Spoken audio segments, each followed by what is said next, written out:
Modi's Naya Kashmir promises, have they been fulfilled or not? Before I come to my guest, just to put it in perspective, remember the Prime Minister promised statehood? UT status for J&K was to be a temporary situation. The status, J&K remains a UT, Ladakh is boiling and no polls yet. Investment. The Prime Minister promised investments would pour in after Article 370. Status, investment on the ground has improved, now stands at over 2,518 crores, but it isn't as if Kashmir is being flooded with investments. Employment, promise 50,000 government jobs in J&K in 3 months.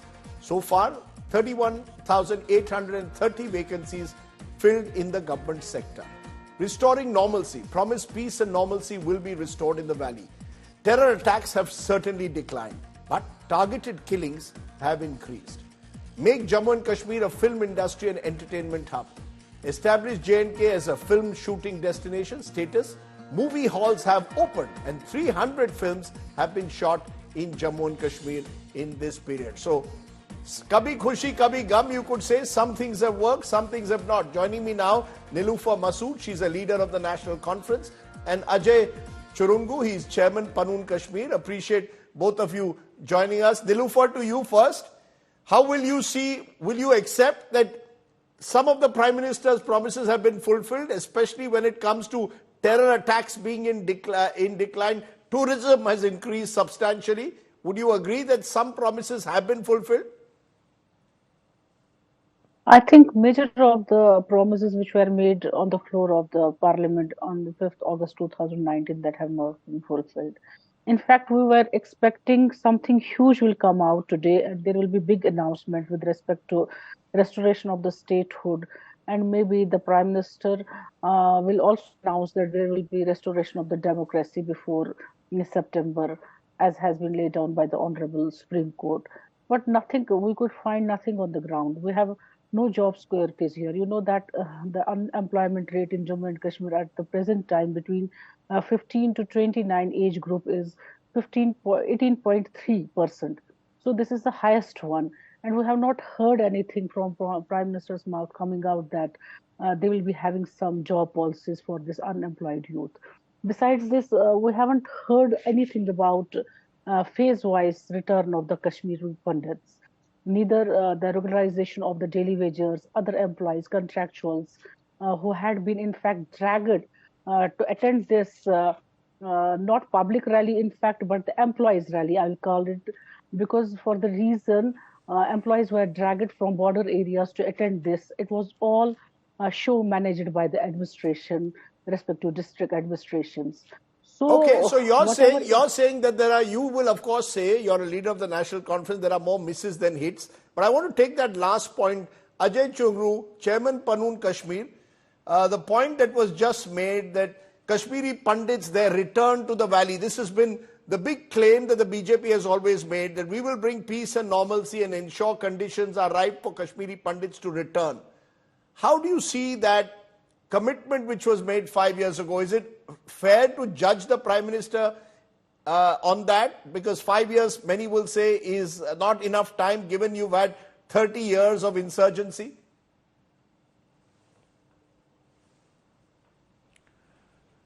Rajdeep, as you said in your introduction, that there are areas where there has been improvement. The terrorist violence, at least on the statistical front, seems to have declined, and the overall developmental processes seem to have taken off, and it appears it is in front of us, very visible that a lot of developmental work is going across. But so far as the question of the Hindus of Kashmir, displaced Hindus, internally displaced Hindus of Kashmir is concerned, that is an area of disappointment, because we see Government of India primarily going with the same approach which National Conference and Congress had evolved. They do not recognize that a genocide has taken place in Kashmir Valley. They are still using the nomenclature of a migrant for the internally displaced people of Kashmir.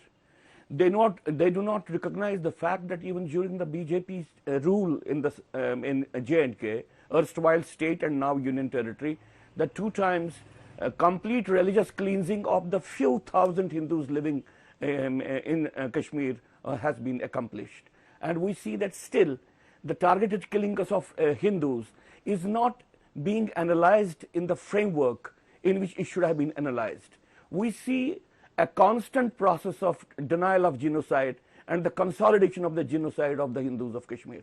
Now it's an area of disappointment. We had an expectation after the removal of Article 370 and reorganization of the state that Government of India will take a different turn. It will stop mimicking Congress or National Conference so far as, yes. Right. No, but what would you say is the big positive then? If I were to ask you what, according to you, is the big positive of the last 4 or 5 years? Of this government? Yes. The biggest positive is that the Article 370 was removed. Article 370 created a state, a Muslim state on the territory of India.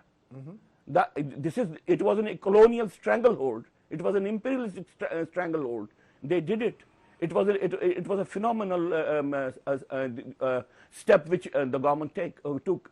But after reorganizing the state, the steps which should have been taken up to deal the internal violence in the state, terrorist violence or fundamentalist violence, and addressing the issue of the religious cleansing of Kashmiri Hindus, it was not, the government did not move in that direction. Okay, so you give me a sense of where you stand from the Panoon Kashmir point of view. Nilufar Masood, you're going on about how this government has failed on the jobs front, but I can look at numbers when you were in power. It's not as if, jobs has been a huge crisis in the valley now for years. The truth of the matter is that the scale of investments in the last 5 years have shown some signs of picking up. There is a sense that if peace and stability, if you can restore peace, that's the first way to get in investment and jobs. So the National Conference cannot target the present government or the administration for saying they haven't provided jobs. This has been a problem for decades. You've got to rebuild the trust which has... No, Rajdeep, if you see any sector, be it electricity sector, PDD department, you take any sector, be it health, be it any department, you will find crisis everywhere. We are facing problems. We are facing basic problems here. It's not the question of jobs only. This percentage has not, in fact, come down.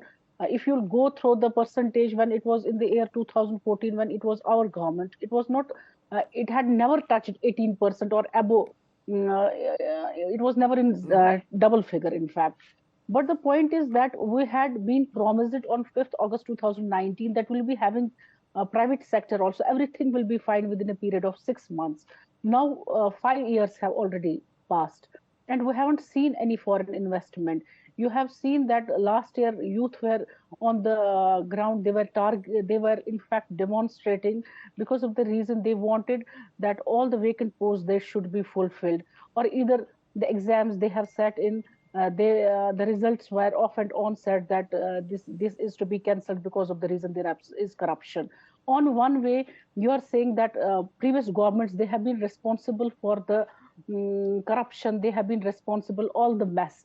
But once the 370 article was abrogated, so there was no impediment in the eyes of the, or in the path of the progress and peace. But we couldn't find it that way going. So you're saying that the government has left its promises unfulfilled. You're even making a serious charge that the crowds that were brought in today were hired. They were basically pushed. You made all these charges.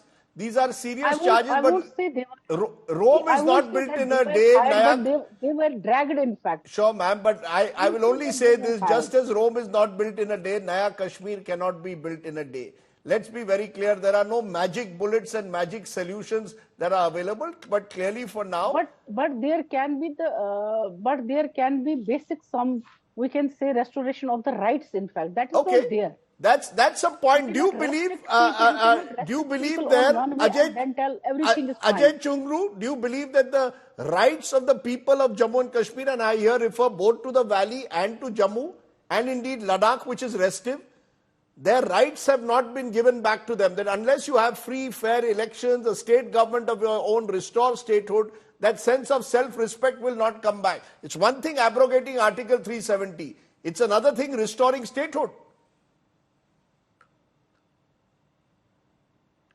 You see, again, it's an area where we can have a discussion, because our view, Pan Kashmir's view is that the reorganization is to be taken to its logical conclusion, and there is a necessity of dividing Kashmir into two parts.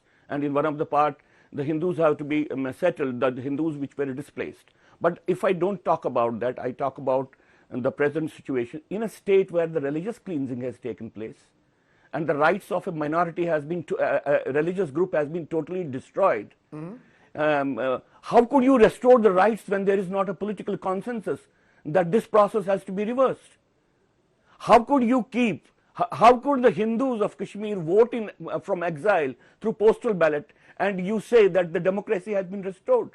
Who created this situation? National Conference created this situation, Congress created this situation, and BJP is allowing this situation to continue. I do not think the question of rights will be settled unless the issue of genocide of Hindus is not addressed. Okay. If the issue of genocide is not addressed, this genocidal process has already spilled over to rest of India, and the jihadi war has already spilled over to rest of India. Let me leave the it problems there. are going let to me leave it there, sir. You've expressed your anguish, and I've heard from the National Conference spokesperson as well. As I said, not easy to build a consensus in a state like Jammu and Kashmir, which remains sadly polarized and divided on the ground. Hopefully, Naya Kashmir will not remain a dream. Thank you, though, both very much for joining me on the show tonight.